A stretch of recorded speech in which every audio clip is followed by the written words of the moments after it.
Welcome back. You are listening to the home of forbidden romances. Prepare yourself, because tonight's story will leave you breathless. Don't drink the wine, and don't look at me. The whisper was barely a breath against the heavy, smoke-filled air of the VIP lounge, vanishing as quickly as the ghost-like figure of the waiter who had refilled the crystal glass. Dante paused, his hand hovering inches from the rim of the vintage Pinot Noir, his predatory instincts flaring to life like a match struck in the dark. Under the condensation of his untouched water glass, a damp, folded napkin had been slid with the sleight of hand of a magician or a thief. Dante's eyes flicked to the retreating back of the slender server, then down to the napkin. He unfolded it with a single thumb. For words were scrawled in hurried, jagged ink that bled into the paper. He sold you out. Dante Valerius did not freeze. Men of his caliber, the capo of the Valerius Syndicate, the alpha who held the city's underworld in an iron chokehold, did not freeze. They calculated. He sat back in the crushed velvet booth, his expression an impenetrable mask of boredom. To his right sat Lucian, his fiancé. Beautiful, preening Lucian, the scion of the rival Ricci family, a union meant to cement a peace treaty between the two warring factions. Lucian was currently laughing at a joke made by one of Dante's lieutenants, his throat bared, his scent a cloying mixture of artificial vanilla and suppressed anxiety. "Is something wrong, my love?" Lucian asked, his voice melodic, tilting his head as he noticed Dante's stillness. "You haven't touched your wine. It's the '82 vintage you requested." Dante looked at Lucian, really looked at him. For months, he had seen a convenient political pawn, a fragile beta who needed protection. Now, through the lens of the jagged scrawl on the napkin, he saw the tightness in Lucian's jaw, the way his eyes darted toward the heavy mahogany doors of the private suite every few seconds, the sheen of sweat on his upper lip despite the room's chill. Just savoring the anticipation, Dante lied, his voice a low rumble that vibrated in the chests of everyone nearby. He picked up the wine glass. Lucian's eyes widened slightly. His pupils dilated.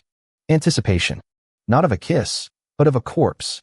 Dante brought the glass to his lips, watching Lucian's breath hitch, and then, with a violent, sudden motion, he hurled the glass against the wall. The crystal shattered with the sound of a gunshot. Red wine splashed like blood across the gold leaf wallpaper. "Get down," Dante roared, flipping the heavy marble table onto its side just as the mahogany doors burst open. Gunfire erupted, deafening and chaotic. Bullets chewed into the velvet upholstery where Dante had been sitting a split second before. The room dissolved into a kaleidoscope of screaming elites, shattering glass, and the acrid smell of gunpowder mixing with the terrified pheromones of the uninitiated. Dante drew his custom semi-automatic from his shoulder holster, firing 2 precise shots that dropped the first gunman. He didn't look for his lieutenants. They were either dead or in on it. He looked for the rat. Lucian was cowering behind the overturned sofa, clutching a phone, screaming into it. "He knows. Do it now. Kill him." Dante's lip curled in a snarl. He raised his weapon to end the engagement, but a sudden force tackled him from the side, knocking him behind the cover of the granite bar counter just as a hail of submachine gun fire shredded the space he had occupied. Dante reacted on instinct, grabbing his assailant by the throat and slamming them into the floor, his gun pressed to their temple. Staring up at him, wide-eyed and gasping for air, was the waiter. The boy, no, the young man, was slight, his uniform oversized, his black hair messy and falling into eyes the color of storm clouds. He smelled of nothing. Beta suppressants. High grade. But beneath the chemical mask, there was a faint tremor of terror. "You," Dante growled, tightening his grip on the waiter's throat. "Who are you?" "Dead if we stay here," the waiter rasped, clawing at Dante's wrist, not to attack, but to breathe. "Kitchen exit. 3 mercenaries waiting. I rigged the gas line. We have 10 seconds. Dante stared at him. The absurdity of the situation, a busboy rigging explosives, clashed with the reality of the bullets chipping away at their cover. Dante made a choice. He released the throat and hauled the boy to his feet. "Lead the way. If you're lying, I'll snap your neck before the fire takes us." "Fair enough," the waiter wheezed. They ran. They sprinted through the labyrinthine service corridors of the Obsidian Lounge, the sounds of slaughter fading behind them. As they burst into the stainless steel expanse of the kitchen, the waiter grabbed a heavy metal lighter from a prep table. He stopped at the rear exit, looking back at the hiss of gas coming from the severed line behind the stoves. "Go!" the waiter screamed, shoving Dante out the back door into the rainy alleyway. The waiter flicked the lighter and threw it backward. The blast threw them both onto the wet asphalt. A fireball erupted from the kitchen door, blowing the metal frame off its hinges and scorching the night air. The force of the explosion collapsed the rear wall, effectively cutting off their pursuers. Dante rolled to his feet, ignoring the ringing in his ears and the stinging graze of a bullet on his left shoulder. He looked down. The waiter was groaning, trying to push himself up, but his leg was twisted at an awkward angle. Dante walked over, his silhouette looming large against the burning building. He looked at the wreckage, then at the boy who had orchestrated his survival. A logical man would leave him. The boy was a loose end, a liability. But Dante Valerius was a man of debts. He stooped down, scooping the slender figure into his arms as if he weighed nothing. The waiter gasped, pain etching his delicate features. "Hold on," Dante commanded, his voice dark and absolute. He moved toward the shadowed corner of the alley where his emergency vehicle, a nondescript black sedan, was stashed. You should have left me," the waiter murmured, his head lolling against Dante's chest. "I decide who lives and who dies tonight," Dante replied. "And you, little mouse, have a lot of explaining to do." The safe house was a fortress of glass and concrete perched on a cliff overlooking the churning ocean, miles away from the city's chaos. It was sterile, cold, and impenetrable. Dante threw his jacket onto a leather armchair and turned to the figure sitting on the edge of the medical gurney in the private infirmary. He had set the boy's ankle, a sprain, severe but not broken, and wrapped it with practiced efficiency. Now, the interrogation began. The waiter sat shivering, stripped of his stained uniform vest, wearing only a white dress shirt that was 2 sizes too big. He hugged his knees, watching Dante with wary, intelligent eyes. "Name," Dante demanded, leaning against the counter, cleaning his gun. The smell of gun oil and metallic alpha pheromones filled the small room, a tactic designed to intimidate. "Julian," the boy whispered. "Julian who?" "Just Julian." Dante stopped cleaning the gun. He set it down with a heavy clack. He crossed the room in 2 strides, invading Julian's personal space. He placed a hand on the wall on either side of Julian's head, trapping him. "You knew about the ambush. You knew about the gas lines. You knew how to move under fire," Dante listed, his voice dropping to a subsonic growl. He leaned in, inhaling deeply near Julian's neck. The scent blockers were fading, burned away by adrenaline and sweat. Beneath the chemical harshness, something sweet and dangerous was blooming, like night-blooming jasmine and rain. "And you are no beta," Dante whispered, his nose brushing the sensitive skin below Julian's ear. "You are an omega, an unregistered one." Julian flinched, turning his head away. "Does it matter? I saved your life." "It matters because omegas don't work as waiters in mafia clubs unless they are slaves or whores. You are neither.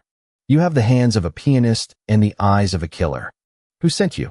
"No one sent me," Julian snapped, a flash of fire igniting in his gray eyes.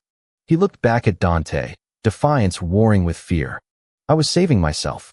If Lucian took over the syndicate, he would have purged the staff. He hates witnesses." "A lie," Dante said smoothly. He reached out, his thumb tracing the sharp line of Julian's jaw. "Lucian is a coward. He wouldn't think to purge the kitchen staff. You targeted him. You hate him." Julian's breath hitched. The proximity of the alpha, the sheer, overwhelming power of Dante's presence, was making his head spin. The heat radiating from Dante was intoxicating, triggering biological instincts Julian had spent years suppressing. "He killed my sister," Julian confessed, the words tearing out of him. 3 years ago. A hit and run. The Ricci family covered it up. I was in medical school. I dropped out. I vanished. I've been waiting for a chance to put a bullet in him myself." Dante paused. He studied the boy's face. The grief was raw, the hatred genuine. It explained the intelligence, the medical knowledge, the desperation. "You're the Vane boy," Dante realized. "The prodigy." Julian Vane. The Vane family went bankrupt after the scandal. Because of them, Julian spat. They ruined us to cover their tracks. Dante pulled back, assessing his new asset. This wasn't a mouse. This was a viper that had lost its fangs. You want revenge, Dante stated. I want justice. In our world, that's the same thing. And you thought saving me would get you that? I thought the enemy of my enemy might be useful. I didn't expect you to be so. Julian trailed off, his gaze dropping to Dante's chest, where the dress shirt was open, revealing a glimpse of a bandage where the bullet had grazed him. So what? Dante pressed, stepping closer again. So overwhelming, Julian admitted softly. The air in the room shifted. It grew heavy, charged with static. The adrenaline of the escape had faded, leaving behind a raw, primal tension. Dante looked at Julian, the disheveled hair, the defiant eyes, the lips parted in exhaustion, and felt a possessive growl rumble in his chest. It was irrational. It was dangerous. You're hurt, Julian said, changing the subject, pointing to Dante's shoulder. You're bleeding through the dressing. It's a scratch. Sit, Julian commanded. It was a weak command, but it surprised Dante enough that he obeyed, sitting on the stool opposite the gurney. Julian moved forward, limping slightly. He reached out, his cool fingers undoing the buttons of Dante's shirt. Dante watched him, mesmerized by the concentration on the Omega's face. As Julian peeled back the bloody fabric, his scent flared again, sweet, soothing, and undeniably compatible. You shouldn't be smelling like this around me, Dante warned, his voice rough. It's dangerous. I ran out of suppressants this morning, Julian murmured, focusing on cleaning the wound with a swab from the medical kit. And you're leaking pheromones like a broken dam. You're angry. I'm not angry. I'm stimulated. Julian's hands froze on Dante's skin. He looked up, and for a moment, they were just two men, stripped of titles, bound by blood and survival. Lucian will hunt us, Julian whispered. He has the Ricci family backing him, and now he has your lieutenants. He has sheep, Dante corrected. I am the wolf. He caught Julian's hand, pressing the palm against his beating heart. And I have found a very interesting partner. Julian swallowed hard. Partner? I'm just a waiter. You are Julian Vang, and you are going to help me destroy them all. The plan was madness. It relied on the arrogance of Lucian and the assumption that Dante was dead in the explosion. For 3 days, they stayed in the safe house. 3 days of planning, 3 days of healing, 3 days of a slow, agonizing burn. They moved around each other like celestial bodies on a collision course. Julian cooked. Dante cleaned weapons. They argued over strategy. They shared silence. And every night, the tension ratcheted higher. Dante would catch Julian staring at him, and Julian would turn away, flushing. Julian would wake up from nightmares of the fire, and Dante would be there, a silent sentinel in the dark, offering a glass of water and a grounding touch. They didn't touch more than necessary.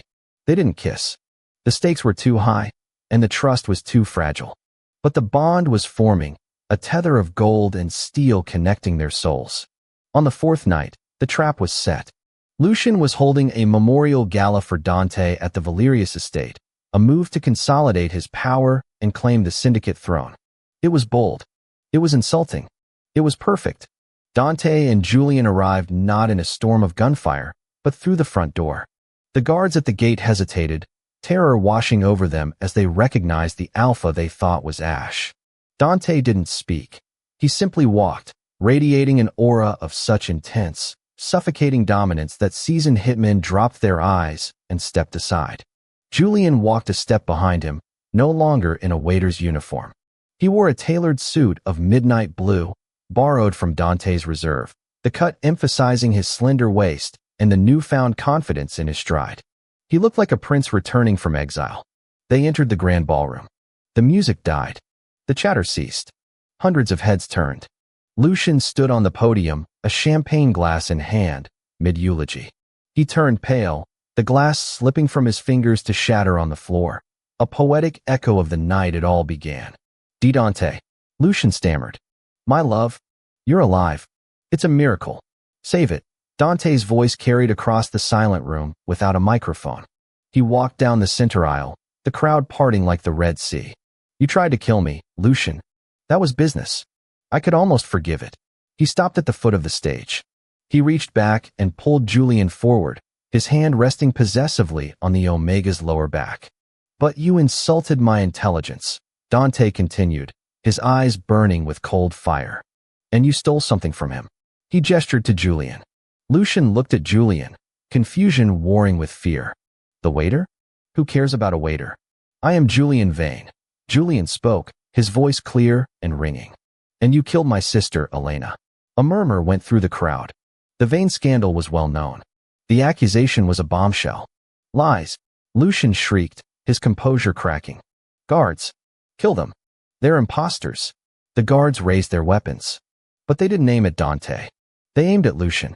Dante smiled, a terrifying, shark-like expression. "You forgot one thing, Lucian. Mercenaries follow the money. But the syndicate? The syndicate follows the alpha. And they know my scent."